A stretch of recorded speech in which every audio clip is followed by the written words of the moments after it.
The oil fields never truly slept. Even before sunrise, the camp was alive with the sound of heavy trucks, steel chains dragging across dirt, and exhausted men trying to survive another brutal day in West Texas. The old trailer door creaked open. Tommy walked in with tired eyes, dust covering his boots, and anger written all over his face. "How was the night?" Nathan asked while pouring coffee into a stained mug. Tommy dropped his gloves on the table and sighed heavily.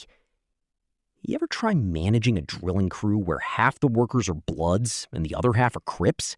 he muttered. "Because apparently HR thought that was a fantastic idea." Nathan nearly choked on his coffee. What happened now? "What happened?" Tommy laughed bitterly.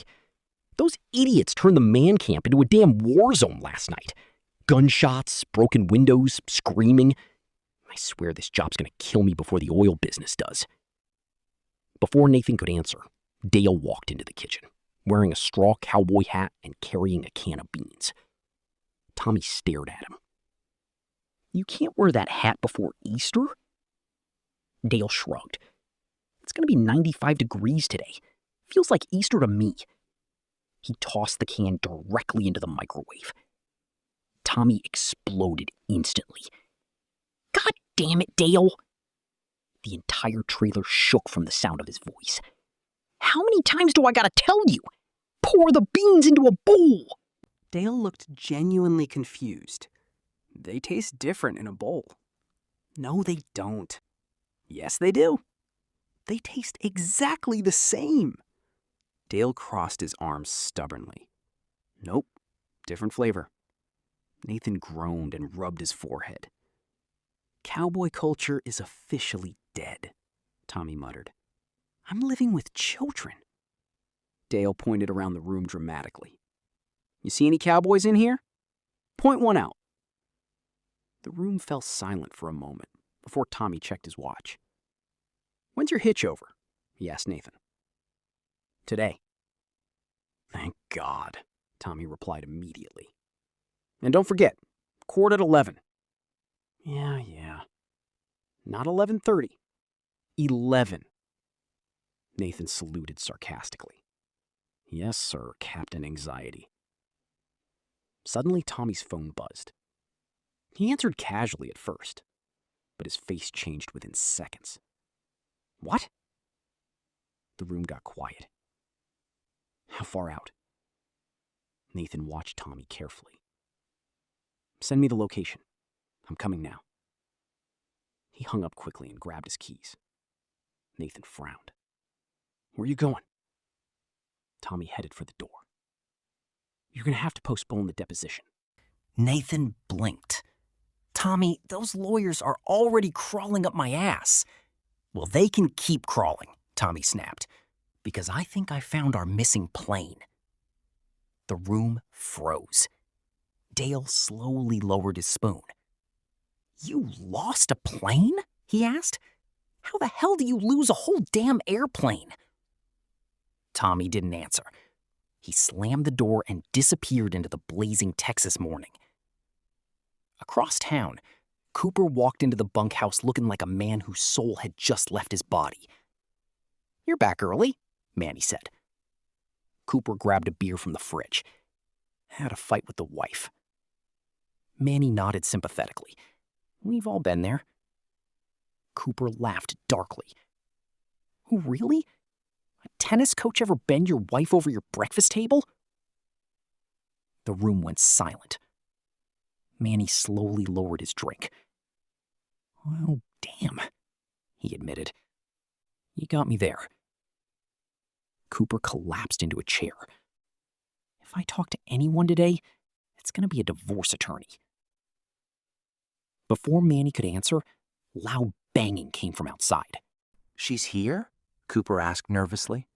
"Passed out in the truck," Manny replied. A few seconds later, Angela stumbled through the doorway, soaking wet and furious. "This idiot threw me in the pool!" Manny tried not to laugh. "Yeah, he's kind of creative like that." Angela nearly fell over trying to walk straight. Easy there, Manny said while helping her. We're trying not to lose another employee today. But before anyone could continue joking, chaos erupted outside. A loud crash echoed through the yard. "Oh, shit!" Men started screaming. A truck engine roared wildly. Workers sprinted toward the drilling rig as alarms echoed through the camp. "He's down! Get him out! Watch his head!" Tony had been crushed during a rig accident. Blood covered his shirt as workers dragged him away from the machinery. "Keep pressure on him! Move! Call the damn ambulance!" The entire crew panicked, but Tommy arrived like a storm. He jumped out of his truck and immediately took control. "What happened?" "Cable snapped," Manny explained breathlessly. Tommy looked at the destroyed rig, then at the injured worker being loaded into the truck. His jaw tightened. "We're already behind schedule," Manny warned carefully. Tommy stared at the rig for a long moment. Then he said the coldest thing imaginable. "Get the well running by morning." Man looked stunned.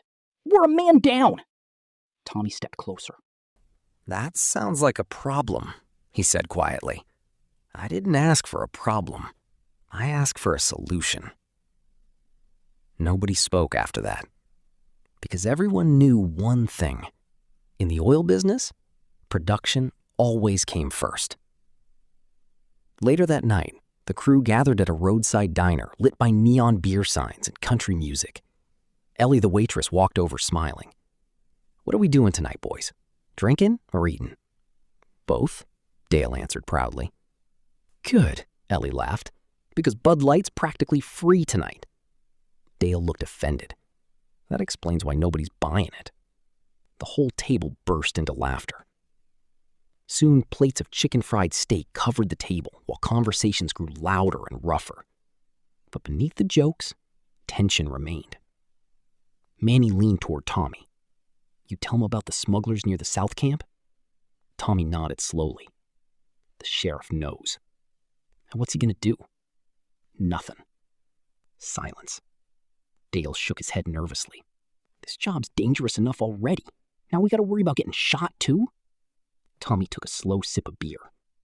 "Better to have armed men nearby." "Oh, so you do know she's here." The kid looked completely trapped. Tommy kept going, just to torture him. "Then why ask if she's here when you know she's here?"